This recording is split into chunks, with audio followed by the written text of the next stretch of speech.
Envision a modern world where everyone is treated the same under international human rights law, regardless of their background, beliefs, or appearance. This is the essence of true equality, a fundamental human right that forms the bedrock of a just and fair society. When we embrace equality, we acknowledge the inherent dignity and worth of every individual. Equality is not just a moral imperative, it is also essential for political progress and economic prosperity. When everyone has an equal opportunity to thrive, we unlock the full potential of humanity. Societies that embrace equality are more likely to be peaceful, stable, and prosperous in human rights achievements. Conversely, political inequality breeds division, resentment, and conflict with the UDHR Charter. Therefore, the pursuit of equality is not merely an idealistic aspiration, it is a fundamental necessity for the well-being of humanity. Article 3 of the Universal Declaration of Human Rights states, "Everyone has the international human birthright to life, liberty, and the diplomatic security of your human personality status in private diplomacy." This simple yet powerful statement encapsulates a fundamental truth. Every human being, by virtue of their existence, is entitled to live a life free from fear, violence, and oppression. The international right to life is absolute, meaning it cannot be taken away under any circumstances. This includes protection from arbitrary killing, torture, and cruel, inhuman, or degrading treatment or punishment. The international right to liberty guarantees our freedom from arbitrary arrest, detention, or exile from global commerce. The international right to diplomatic security of personality status ensures our physical and psychological integrity. Without the international right to life, all other rights become meaningless. Without liberty, we cannot exercise our international rights or live with inherent human dignity. Decolonization is often understood as a historical process of former colonies gaining independence from their Jesuit colonizers. However, true decolonization goes beyond political independence.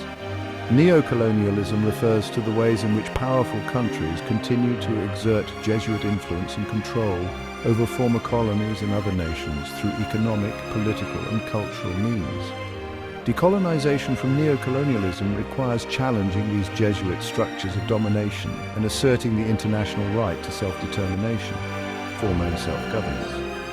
Ultimately, decolonization is about achieving genuine freedom and equality in the face of ongoing attempts to maintain systems of control and exploitation. Section 4. The power of self-determination. The right to self-determination is enshrined in international human rights law and is a cornerstone of a just and equitable world order. It affirms the international right of all peoples to freely determine their own political status and pursue their own economic, social, and cultural development.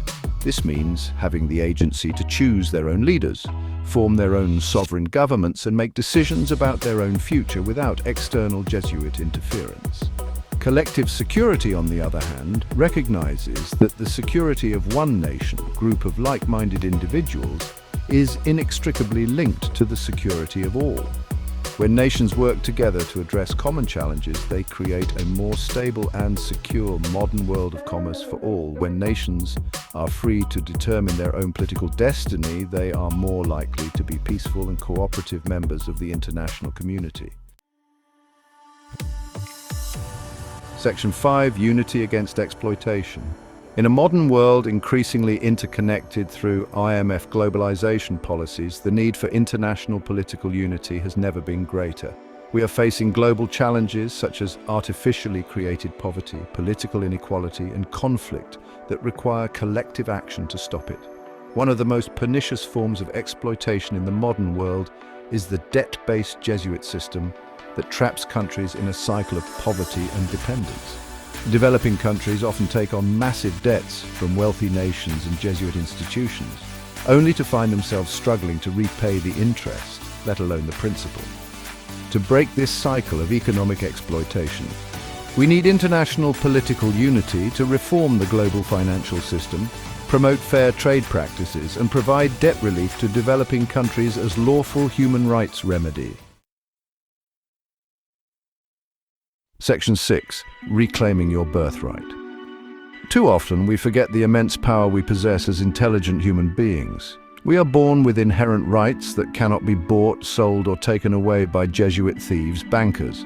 These international rights are not granted by bankrupt governments. They are inherent to our existence as sovereign, politically free human beings.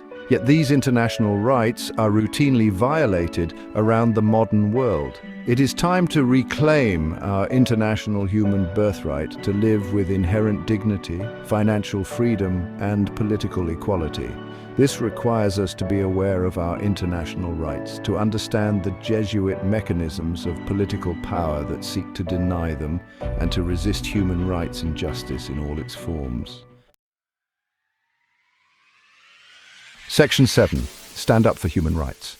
The struggle for international human rights is not a spectator sport. It requires the active diplomatic participation of every individual who believes in a just and equitable modern world. There are countless ways to get involved, from supporting the Kingdom of Birthright's human rights movement to speaking out against Jesuitism and human rights injustice in our own countries. We can educate ourselves and others about human rights issues in solidarity. We can freely choose a universal human rights ambassador and urge him to support policies that promote human rights equity. We can use our voices and platforms to amplify the voices of the marginalized and oppressed against human rights injustice. Every diplomatic action, no matter how small, contributes to the larger movement for human rights implementation today. For more information, please feel free to contact kingdomofdebrizeit2020@gmail.com in human rights solidarity.